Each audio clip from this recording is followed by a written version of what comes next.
Hello, Tom. Hi.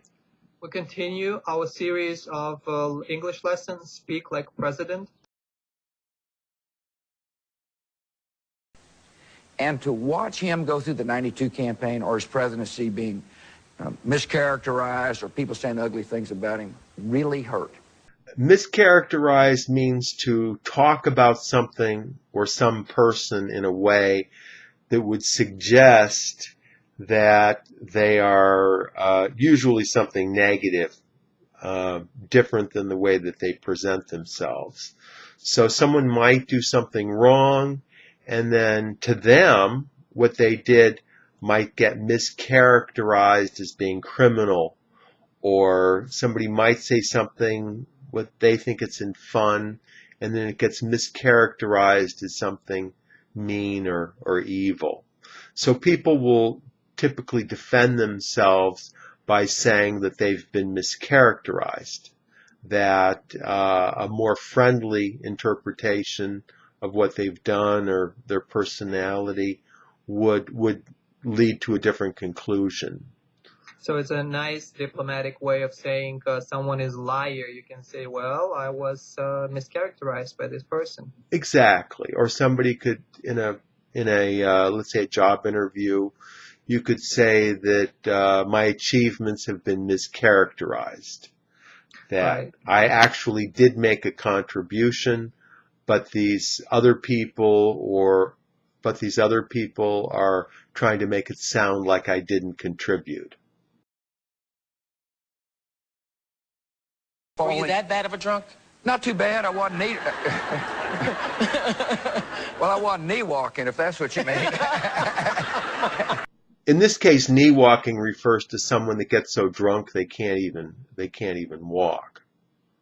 Now, I've never heard this expression before, but I was able to interpret it just by the context that it was used in. Right. So it means to walk on your knees, whatever reason behind that. You might be drunk, or maybe you're just a baby, right? So Yeah. And it's not a common word, right? You are saying He just made it up. And my opinion would be he just made it up on the spot. But that's also something you can do in English. If you know how the different rules between the words work, you can put words together, and a lot of times you'll be successful. And So I'm planning to get drunk late tonight and elbow walk. exactly, you can say that. That's fine. But let me tell you something. I realized I was falling in love with alcohol. And alcohol was crowding out my affections for my wife. To crowd out means to put so many of something new into an area that what's there either leaves or gets pushed away in some fashion.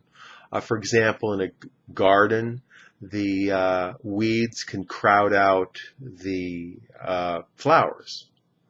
Or let's say in a company, you can say that the newcomers have crowded out the old-time employees, so they're not so important anymore. Or in another verb, oust, right? To oust. To oust, right. And also you can say that bad money crowds out good money in economics. What does it mean? What that means is that if you have money or investments that are marginal, not very good, and you have too many of them relative to good quality investments, that the bad investments will, in a sense, pollute the good investments. And also, if you have an idea or strong emotion or an obsession, then it can crowd out everything else, right? Exactly. Or addiction, maybe addiction. An addiction, exactly.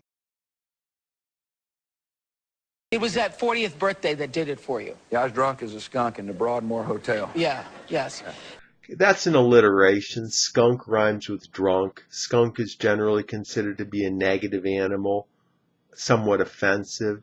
So drunk as a skunk would refer to somebody, that smelled, too. So drunk as a skunk means you're so drunk that you smell like booze. Well, the skunk is considered offensive because it has a very strong smell, and it can spray you with the smell. So people generally try to avoid skunks.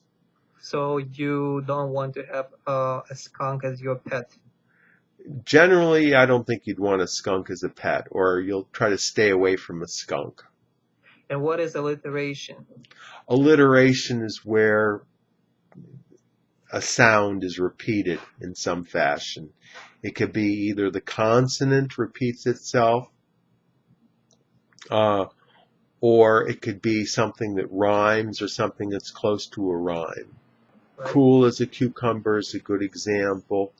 Knickknacks is another good example. I'm like my mother, I've got kind of a quick tongue. And if you drank too much, the tongue got a little loose. Mm-hmm. A quick tongue can refer to a person that is very quick with insults when they get mildly irritated. So you can say that woman has a quick tongue. So you're suggesting that she's very insulting.